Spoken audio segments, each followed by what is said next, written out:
हम पैट्री को देखते हैं, ये भी लाइट और सारे एल्स की तरफ निकल जाता है, लेकिन तभी डेड वापस से होश में आ जाता है। एंड असल में ठीक मरने से पहले गुस्से और बहुत ज्यादा हेट की वजह से डेड की एक नई स्पेल अनलॉक हो गई थी, जिससे अब ये सिर्फ मरे हुए लोगों की सोल को नहीं बल्कि जिंदा लोगों की भी सोल को कुछ सेकंड्स के लिए कंट्रोल कर सकता था। एंड उसी स्पेल का यूज कर इसने अपनी, ऑबिटो और शैली की सोल को बचा लिया था। एंड ये तीनों वापस से जिंदा हो गए थे। एंड डेड भाई बहुत ज्यादा गुस्सा होता है। एंड इसका अब सिर्फ एक ही मिशन था, पैट्री से इस धोखे का बदला लेना। एंड फिर इधर हम ढेर सारे मैजिक नाइट्स को देखते हैं जो बहुत ज्यादा डरे हुए होते हैं। ज़र्क्स और 2 और मैजिक नाइट बहुत ज्यादा तबाही मचा रहे होते हैं, लेकिन तभी वहाँ पर द ब्लैक बुल स्क्वाड अपने ब्लैक बुल्स ट्रांसफॉर्मर बेस पे पहुंच जाते हैं। ये कैसा मैजिक है? चार्मी ग्रे और वेनेसा लोगों को बचाने लगते हैं। मैग्मा लक और गॉर्डन हेनरी के बेस के अंदर से इन लोगों पर अटैक करने लगते हैं। ये तीनों भी इन लोगों के ऊपर अटैक करते हैं, लेकिन वेनेसा की डेस्टिनी कैट की वजह से इन लोगों के अटैक इनको लगते ही नहीं, क्योंकि ये तो किस्मत कंट्रोल कर सकती है ना। वाह, मेरी टीम कितनी कूल है। कोई फर्क नहीं पड़ता, हम अपने मैजिक को कंबाइन कर एक बार में इस पूरे शहर को उड़ा देंगे।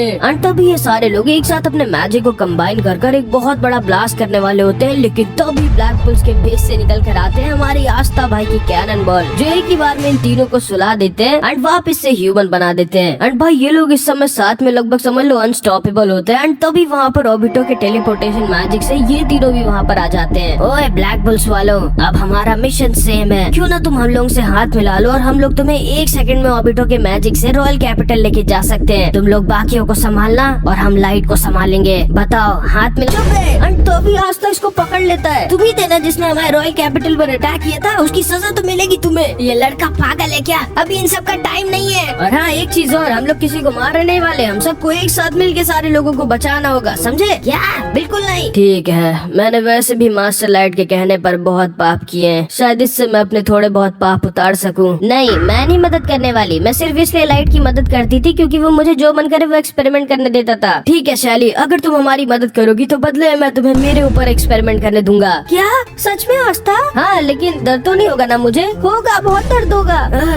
ठीक है, ध्यान से सुनो शैली, क्यों ना तुम अपने एक्सपेरिमेंट्स लोगों की मदद के लिए यूज करो, फिर तुम जो मन करे वो एक्सपेरिमेंट कर पाओगी। ठीक है आस्था, मैं तुम्हारी मदद करूंगी, लेकिन याद रखना मैं तुम्हें काट के तुम्हारा दिल जरूर देखूंगी कैसा दिखता है। ओके, ये लड़का सच में पागल है क्या? एंड तभी चार्मी इन सबको अपना टेस्टी खाना दे देती है। जो भी हमारी मदद करेगा वो ये टेस्टी खाना पाएगा। एंड डेड को यकीन नहीं हो रहा था कि भाई ये कैसी स्क्वाड है, पूरे के पूरे क्लोवर किंगडम में तबाही मची और ये लोग खाना खा रहे हैं। इस लड़के की पूरी स्क्वाड पागल है। एंड डेड से भी चार्मी के टेस्टी खाने की वजह से कंट्रोल नहीं होता। एंड ये भी तैयार हो जाता है आस्था की मदद करने के लिए। ठीक है, मैं तुम लोगों की मदद करूंगा, लेकिन तब तक जब तक लाइट मेरे सामने नहीं आ जाता। एंड फिर इधर हम पूरी गोल्डन डॉन की स्क्वाड को देखते हैं, जो पूरे के पूरे एल्व्स बन गए होते हैं। ये सारे के सारे क्योंकि पहले से ही रॉयल कैपिटल के पास थे, इसीलिए ये लोग पहले ही रॉयल कैपिटल पर अटैक कर देते हैं, जहाँ पर किंग और टॉप की रॉयल फैमिलीज रहती हैं। एंड तभी वहाँ पर यामी सर और फिनरल आ जाते हैं, जिन पर ये लोग अटैक कर देते हैं। यामी सर भी इनके ऊपर अटैक करने की कोशिश करते हैं, लेकिन क्योंकि ये लोग इतने सारे होते हैं इसलिए यामी सर को बहुत ज्यादा दिक्कत हो रही होती है। लेकिन तभी वहाँ पर यामी सर के राइवल ग्रीन मैंटिस स्क्वाड के कैप्टन जैक आ जाता है। यार, इस खम्बे को ही आना था क्या हमारी मदद के लिए? पहले मैं तुम्हें ही काट दूं क्या यामी? तुम इंसान हमें नहीं रोक सकते, तुम लोगों को समझ नहीं आता क्या? एंड तभी इन सबके बीच फिर से लड़ाई हो जाती है। एंड कैप्टन जैक अपना कट मैजिक इसके ऊपर यूज कर देते हैं, लेकिन इसका आर्मर बहुत ज्यादा स्ट्रॉन्ग होता है। तुम अपने मैजिक से मेरे आर्मर को नहीं काट सकते इंसान। ये बेचारा इस खम्बे के मैजिक को जानता ही नहीं। एंड असल में कैप्टन जैक की पावर होती है कि ये कुछ भी काट सकता है, हवा, पानी, डायमंड, कुछ भी, बस इसका मन होना चाहिए उस चीज को काटने का। एंड कैप्टन जैक अपने मैजिक से इसके आर्मर को आराम से काट देता है। एक तो गया यामी, दूसरा भी गया खम्बे। एंड तभी फिनरल इन दोनों के पीछे टेलीपोर्ट कर देता है। एंड ये दोनों इन दोनों को भी सुला देते हैं। ओए, तुम्हारा मैजिक तो काफी अच्छा है, मेरी स्क्वाड में आना चाहोगे? मेरी गाड़ी से दूर हटो खम्बे। लेकिन तभी फिनरल और इन लोगों को इन एल्व्स का कैसल दिख जाता है जो इनकी तरफ आ रहा होता है। एंड फिर इधर हम गोल्डन डॉन की बेकी को देखते हैं। ये भी एक एल्फ बन गई होती है। एंड ये बहुत ज्यादा स्ट्रॉन्ग होती है, इसके पास एक बहुत ही ज्यादा स्ट्रॉन्ग कंपास मैजिक होता है, जिससे किसी के भी अटैक की डायरेक्शन को ही चेंज कर सकती है। एंड ये सिल्वर फैमिली के घर में घुस गई होती है एंड सब पर अटैक कर रही होती है। एंड फिर इधर हम नोएल के दोनों भाई बहन को देखते हैं। ये बहुत गुस्सा होता है क्योंकि नोएल ने इसको इतना गंदा हराया होता है। लेकिन तब इनके कमरे में बेकी आ जाती है। तुम्हारी हिम्मत कैसे हुई हमारे रॉयल पैलेस में घुसने की? तुम दोनों को मरना होगा इंसान। इसके पास इतनी ज्यादा मैजिकल पावर कैसे है? कोई बात नहीं, तुम हम रॉयल्स को नहीं हरा सकती। Mist magic. एंड तभी अपना मिस्ट मैजिक यूज करती है एंड अपने ढेर सारे क्लोन्स बना देती है। लेकिन हमें तो पता है कि एल्व्स के पास बहुत ही ज्यादा स्ट्रॉन्ग मैजिक डिटेक्शन की पावर होती है, इसलिए बेकी आसानी से असली नेबरा को ढूंढ देती है एंड अपने कंपास नीडल अटैक से बहुत ज्यादा इंजर्ड कर देती है। दीदी, तुम इंसानों को तड़प तड़प कर मरना होगा। अब मैं तुम्हें छोड़ूंगा नहीं। एंड तभी सॉलिड भी इसके ऊपर अटैक कर देता है, लेकिन बेकी अपने मैजिक से इसके सारे अटैक्स की डायरेक्शन को ही चेंज कर दे रही होती है एंड इसका एक भी अटैक इसे लग ही नहीं रहा होता। एंड फिर इधर ऊपर हम इनेल्स के बेस को देखते हैं जो रॉयल कैपिटल पहुंच जाता है। यार पता नहीं आज मैं किसका चेहरा देखकर उठा था, शीशा देखकर तो नहीं उठे थे ना यामी। एंड तभी ये लोग भी यहाँ पर पहुँच जाते हैं। आखिर मैं इतना सुंदर क्यों हूँ? एंड तभी यामी सर को जोरा दिख जाता है एंड ये थोड़ा शॉक्ड रह जाते हैं। कैसे हैं आप साइको कैप्टन? मैंने फाइनली आपकी स्क्वाड ज्वाइन कर ली। कौन हो तुम?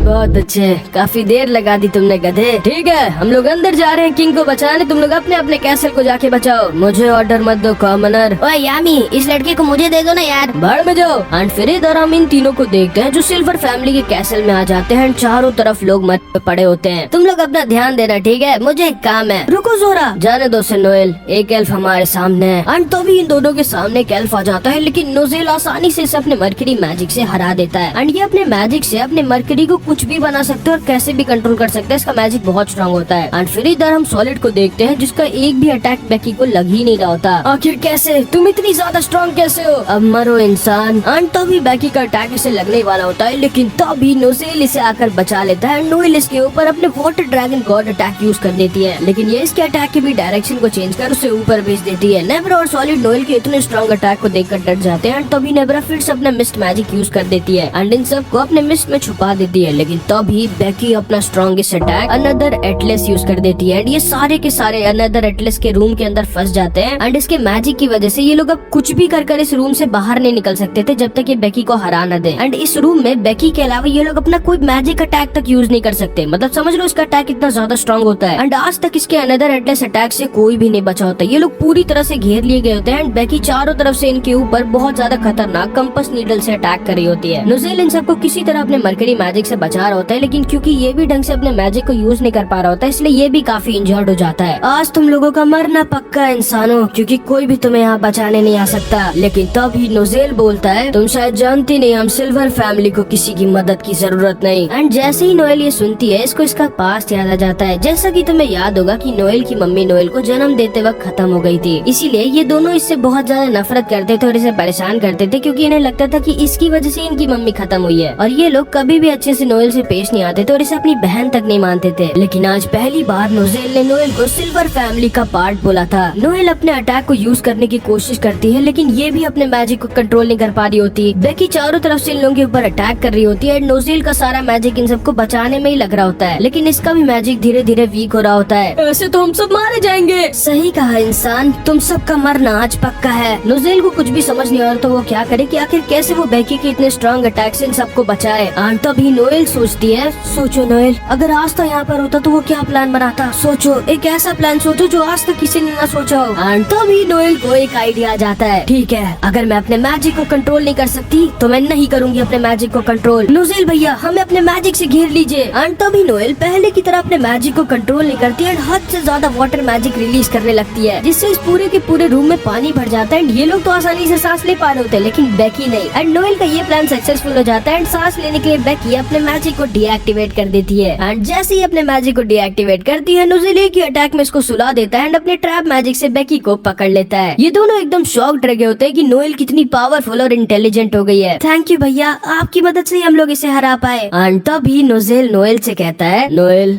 मैं तुम्हें कुछ कहना चाहता हूँ। एंड फिर हम नोजेल के पास्ट को देखते हैं जब इसकी मम्मी इससे बात कर रही थी। नोजेल, तुम्हारे दोनों भाई बहन को तुम्हारे पापा का वाटर मैजिक मिला है और मुझे लगता है कि नोएल को भी वाटर मैजिक ही मिलेगा, लेकिन तुम्हें मेरा मरकरी मैजिक मिला है, इसीलिए मैं जानती हूँ कि तुम बहुत ज्यादा स्ट्रॉन्ग बनोगे नोजेल। इसीलिए मेरे जाने के बाद नेब्रा, सॉलिड और नोएल की प्रोटेक्शन की जिम्मेदारी मैं तुम्हें देती हूँ। अपने तीनों भाई बहन का ख्याल रखना नोजेल। और इसीलिए क्योंकि तुम इतनी वीक थी और मैं नहीं चाहता था कि मैं तुम्हें भी मम्मी की तरह खो दूं, मैंने तुम्हें कभी भी ट्रेनिंग नहीं दी और तुम्हें द ब्लैक बुल स्क्वाड में भेज दिया ताकि तुम्हें कभी ज्यादा खतरनाक मिशन ना करना पड़े और तुम हमेशा सेफ रहो। लेकिन तुमने मुझे गलत साबित कर दिया नोएल, आज तुम सच में स्ट्रॉन्ग हो गई हो, इसीलिए मुझे माफ करना। एंड नेब्रा और सॉलिड को यकीन नहीं होता कि खुद नोजेल ने नोएल से माफी मांगी होती है। नोएल को भी यकीन नहीं होता कि इसका भाई इसको कितना प्यार करता था। चलो अब हमें बाकी तभी नोजेल के अंदर 3 कंपास नीडल आकर घुस जाते हैं। असल में बेकी अभी बेहोश नहीं हुई होती एंड ये दोबारा से इन सबको अपने अनदर एटलस अटैक में घेर लेती है, लेकिन इस बार इसका रूम बहुत ज्यादा बड़ा होता है, जिससे अब नोएल कुछ भी करके इस पूरे रूम में पानी नहीं भर सकती। तुम इंसानों को लगा भी कैसे कि तुम लोग मुझे हरा सकते हो। एंड तभी ये फिर से इन सबको अपने नीडल से घेर लेती है एंड अब तो नोजेल भी नहीं होता इन सबको बचाने के लिए। नोएल को समझ नहीं आ रहा था कि वो क्या करे, लेकिन ये समझ गई होती है कि अब इसके तीनों भाई बहन को बचाने की जिम्मेदारी अब इसकी है। एंड असल में जितने भी रॉयल फैमिलीज के मेंबर्स होते हैं उनमें एक स्पेशलिटी होती है कि अगर रॉयल्स बहुत ज्यादा ट्रेनिंग और हार्डवर्क करते हैं और अपने मैजिक को कंटिन्यूअसली ट्रेन करते हैं, तो अगर कभी ये बहुत ज्यादा मुसीबत में होते हैं या फिर इन्हें बहुत ज्यादा जरूरत होती है किसी को बचाने की या खुद बचने की, तब इनकी ग्रिम वॉर में खुद एक ऐसी स्पेल आ जाती है जो इनकी मदद कर सकती है। एंड क्योंकि नोएल बहुत ज्यादा हार्ड वर्किंग होती है और अभी इसके तीनों भाई बहन की जिंदगियां इसके हाथों में होती है एंड इसे सच में बहुत ज्यादा जरूरत होती है, नोएल की खुद से एक नई स्ट्रॉन्ग स्पेल अपने आप अनलॉक हो जाती है जिसका नाम होता है वाटर वैल्करी आर्मर, जो कोई नॉर्मल मैजिक अटैक नहीं होता बल्कि नोएल का खुद का पूरा फॉर्म चेंज हो जाता है। ये कैसा मैजिक है? कोई बात नहीं, तुम्हें समझ में नहीं आता क्या? तुम इंसान मुझे नहीं हरा सकते।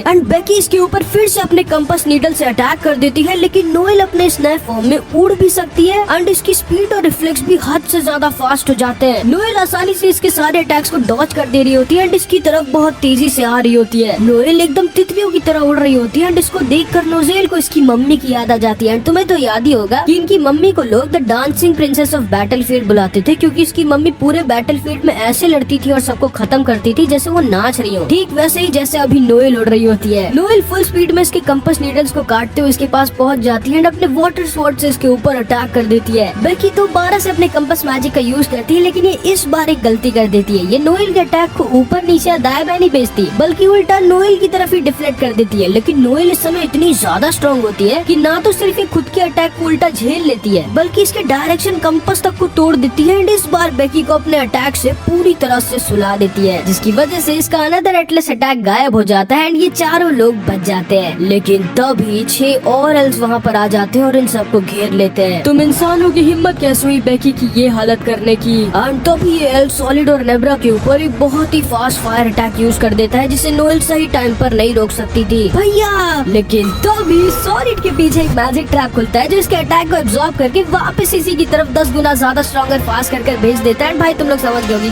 कौन आया होगा।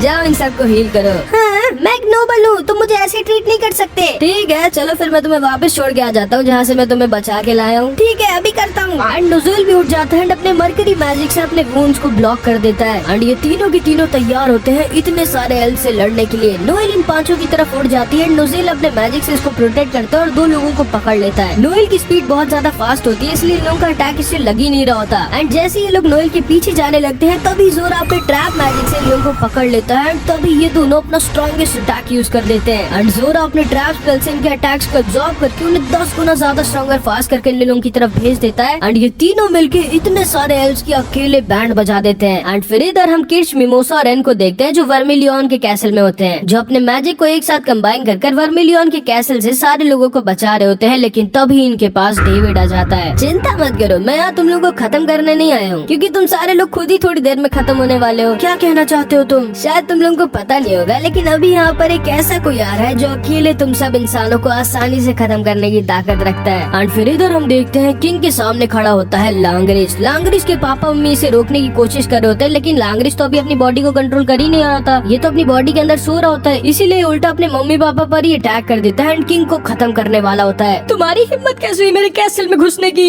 यकीन नहीं होता, इंसानों ने तुम्हारे जैसे वीक और अजीब से दिखने वाले को अपना किंग बनाया है। हाँ? वीक किसको बोला तुमने? अब तुम्हें सजा मिलेगी। और तभी ये किंग अपना strongest light iron magic use करता है। क्या हुआ अब बोलो, डर गए ना मेरे इतने स्ट्रॉन्ग मैजिक? लेकिन तभी लांगरिस आसानी से इसके स्पेल को अपने टेलीपोर्टेशन मैजिक से खत्म कर देता है। इस किंग की एकदम हवा निकल जाती है। लांगरिस किंग को मारने वाला होता है, लेकिन तभी फिनिश आकर इसके हाथ को पकड़ लेती है। प्लीज रुक जाइए, आप ऐसा क्यों कर रहे हैं लांगरिस? मैं लांगरिस नहीं हूँ इंसान, और तुम्हारी हिम्मत कैसी मुझे छूने की? और तभी लांगरिस इसे खत्म करने वाला होता है, लेकिन तभी फिनरल वहाँ पर आ जाता है और फिनिश को बचा लेता है। कौन हो तुम? मैं फिनरल हूँ लांगरिस, तुम्हारा भाई। और तभी कैप्टन यामी और कैप्टन जैक भी वहाँ पर आ जाते हैं। आखिर तुम लोग अंदर तक कैसे आ गए मेरे सारे साथियों से बच के? हम बच के नहीं आए बच्चे, तुम्हारे साथियों की बैंड बजा के आए। और तभी फिनरल के मैजिक से यामी सर और कैप्टन जैक इसके ऊपर अटैक कर देते हैं, लेकिन ये लोग लांग्रिस को छू तक नहीं पाते, क्योंकि लांग्रिस के एल्फ के पास एक बहुत ही ज्यादा स्ट्रॉन्ग स्पेल होती है, जिसकी वजह से कोई भी मैजिक अटैक इसके पास तक पहुंच ही नहीं सकता, क्योंकि अपने आप इसकी ऑटोमेटिक डिफेंस टेलीपोर्टेशन स्पेल अपने आप ही सारे मैजिक अटैक्स को ब्लॉक कर देती है, लांग्रिस को बचाती है। पापा मम्मी फिनिश, आप लोग यहाँ से जाइए, मैं लांग्रिस को कुछ भी नहीं होने दूंगा। क्या फिनरल, भूलो मत तुम एक ब्लैक बुल के मेंबर हो और लांग्रिस गोल्डन डॉन का वाइस कैप्टन, तुम उसे नहीं रोक सकते। ओए मेरे स्क्वाड को इतना हल्के मत लो अंकल जी। आप भी जाओ बंटी, प्लीज अपना ख्याल रखिएगा फिनरल। चिंता मत करिए मिस फिनिश, मैं लांग्रिस को कुछ नहीं होने दूंगा। अरे मुझे कैसे भूल गए तुम, मैं किंग हूँ। एंड तभी जैक इसके ऊपर अटैक कर देता है, जो इसको तो नहीं लगते लेकिन किंग को जाकर लग जाते हैं। पागल जैक। एंड तभी लांग्रिस इन सब के ऊपर अपने होमिंग अटैक से अटैक कर देता है, जिससे ये लोग किसी तरह बचते हैं। एंड ये लोग इसके ऊपर अटैक करने की कोशिश करते हैं, लेकिन इसका ऑटोमेटिक डिफेंस टेलीपोर्टेशन मैजिक की वजह से इनके अटैक्स इसको लग ही नहीं रहे। आखिर क्या करें हम, इसके ऑटोमेटिक डिफेंस टेलीपोर्टेशन मैजिक की वजह से हमारे अटैक तो इसे लग ही नहीं रहे। लेकिन तभी हम कैप्टन जैक को देखते हैं, जैसा तुम्हें पता होगा कि भाई ये कुछ भी काट सकता है, बस इसका मन होना चाहिए। एंड कैप्टन जैक लांग्रिस के होमिंग अटैक को काटने लगता है। ये क्या, ये खंबा चाहे जैसा भी हो, लेकिन इसका मैजिक कमाल है। आओ दिखा देते हैं इसको। Jack dark magic, cut magic, dimension slash, death scissor. And इन दोनों के अटैक लांग्रिस के ऑटोमेटिक डिफेंस टेलीपोर्टेशन मैजिक को ही काट देते हैं। लांग्रिस को थोड़ी सी चोट लग जाती है, एंड जैसे इसको चोट लगती है पागल हो जाता है। तुम इंसानों की इतनी हिम्मत कि तुम मुझे चोट दो। लगता है सच में पागल हो गया यामी। लेकिन तभी फिनरल अपना मैजिक यूज करता है एंड लांग्रिस के बगल में टेलीपोर्ट हो जाता है। एंड पहली बार जिंदगी में ये अपने भाई को बचाने के लिए लांग्रिस को एक जोर का पंच मार देता है। एंड इसका पंच क्योंकि कोई मैजिक अटैक नहीं होता, इसलिए लांग्रिस का ऑटोमेटिक डिफेंस टेलीपोर्टेशन इसके ऊपर काम नहीं करता। एंड लांग्रिस को फिनरल का पंच लग जाता है, ये दोनों वहीं पर थक कर बेहोश हो जाते हैं। एंड तभी हम पैट्री को देखते हैं, ये भी अपने बेस पर आ गया होता है, जहाँ पर गॉच और मैरी खड़े होते हैं। एंड तभी राया भी वहाँ पर आ जाता है। एंड ये सब के सब एक दूसरे से मिलके बहुत खुश होते हैं, लेकिन पैट्री सिर्फ लाइट से मिलना चाहता था। सॉरी पैट्री, लेकिन लाइट अभी पूरी तरह से होश में नहीं आया है। कोई बात नहीं, एक और मैजिक स्टोन हमें चाहिए, फिर हम सारे एल्व्स का पूरा रीइंकार्नेशन कंप्लीट हो जाएगा और लाइट वापस से होश में आ जाएगा। एंड असल में अब पैट्री का प्लान लास्ट स्टेज पर होता है। फिर इधर हम देखते हैं दो और एल्फ जिंदा हो जाते हैं, जो कोई और नहीं बल्कि फाना और वेटो होते हैं। वेलकम बैक फाना, वेटो। एंड ये दोनों भाई दोबारा से शैली के एक्सपेरिमेंट की वजह से जिंदा हो गए होते हैं। ये क्या, मेरा सैलमेंडर मेरे पास नहीं है? शायद किसी इंसान को तुम्हारे सैलमेंडर ने चुन लिया। कोई बात नहीं, तुम्हें उसकी जरूरत नहीं है, चलो बाकी उससे चल के मिल लो। नहीं, पहले हमें कपड़े दो यार, और खास करके फाना को। हाँ नहीं, उसकी जरूरत नहीं है, मुझे तो फाना ऐसी अच्छी लगी। एंड फिर हम देखते हैं 10 स्ट्रॉन्गेस्ट एल्व्स एक साथ अपोस्टल पर खड़े होते हैं और कुछ जादू टोटका कर रहे होते हैं। एंड इनके इस रिचुअल से किंग के कैसल के ठीक ऊपर एक दूसरा शैडो कैसल बन जाता है, जो कि अंडरवर्ल्ड और ओवरवर्ल्ड का रास्ता होता है। एंड असल में आस्था के ब्लैक क्लोर वर्ल्ड में दो वर्ल्ड्स होते हैं, एक नॉर्मल वर्ल्ड जहाँ पर सारे इंसान लोग रहते हैं, और एक अंडरवर्ल्ड जिसके अंदर आस्था की ग्रिम वॉर के अंदर कुछ जो डीमन है उसकी तरह सारे डीमंस रहते हैं। एंड अंडरवर्ल्ड भाई इतना खतरनाक होता है ना, तुम्हें अभी आगे पता चलेगा। एंड अब असल में एल्व्स के फाइनल प्लान का टाइम था। इस शैडो कैसल में जो अंडरवर्ल्ड और ओवरवर्ल्ड के बीच का बॉर्डर है, वहाँ पर यूनो वाले मैजिक स्टोन को अगर इन लोगों ने एक थ्रोन पर लगा दिया तो सारे के सारे एल्व्स अपनी खुद की ओरिजिनल बॉडीज में जिंदा हो जाएंगे। एंड भाई जितने भी इंसान है वो सारे के सारे एक बार में अंडरवर्ल्ड में डीमन वाले वर्ल्ड में चले जाएंगे। एंड ये होता है इन लोगों का मेन और सबसे ज्यादा खतरनाक प्लान। मैं तुम लोगों को ऐसा नहीं करने दे सकता। एंड तभी डेविड के ऊपर किड्स अटैक कर देता है, लेकिन ये अपनी डाइस मैजिक का यूज कर बच जाता है और ये भी नेल्स की तरफ निकल जाता है। अरे नहीं, मैं कहना तो नहीं चाहता जैक, लेकिन उस कैसल से बहुत ज्यादा खतरनाक की आ रही है मुझे। तो चलो फिर यामी उसके अंदर घूम कर आते हैं। लेकिन तब ये लोग देखते हैं ढेर सारे एल्व्स इन लोगों की तरफ इन लोगों को खत्म करने के लिए आ रहे होते हैं। अब हम क्या करें? अरे यार फिनरल उठो बे। एंड असल में इन लोगों का मैजिक भी लगभग खत्म ही हो गया होता है, इसलिए लोग बहुत ज्यादा डर जाते हैं। इतने सारे एल्व्स इन लोगों की तरफ अटैक करने के लिए आ रहे होते हैं, इन लोगों को समझ नहीं आ रहा था कि ये क्या करे। लेकिन तभी वहाँ पर एक पोर्टल खुलता है, जिसमें से वहाँ पर ये सारे के सारे लोग आ जाते हैं। लाइट कहाँ है? ये कैसा मैजिक है? एंड इन सबको यकीन नहीं हो रहा होता कि इतना बड़ा ट्रांसफॉर्मर यहाँ पर आ गया होता है। भाई यामी सर, हम आ गए। बहुत अच्छे, एकदम सही टाइम पर आए हो गधो। चलो दिखा देते हैं इन्हें द ब्लैक बुल्स की पावर।